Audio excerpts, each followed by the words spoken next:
Hi everyone, Kevin Hodge from the Houston Zoo. I'm sure you guys are worried about the animals. We are too. In fact, animal care and welfare is a top priority here for us at the zoo, and we've been planning for over a year to make sure our animals are safe and healthy during this winter season. You can see behind me, the flamingos are doing quite fine. The flamingos seem to do fine in the cold weather, and all the noisy black-bellied whistling ducks that you can hear are wild ducks that just moved in because this is a good, comfortable space for them.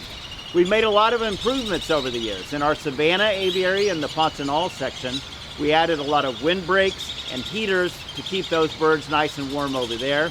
And our orangutan moat has heaters in the pool for our endangered turtles.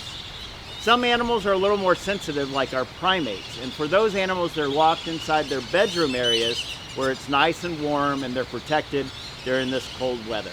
We hope you have a chance to come out and see us at the Houston Zoo. Today's a great day to visit. There's not many people here, and you can still see some animals out on exhibit.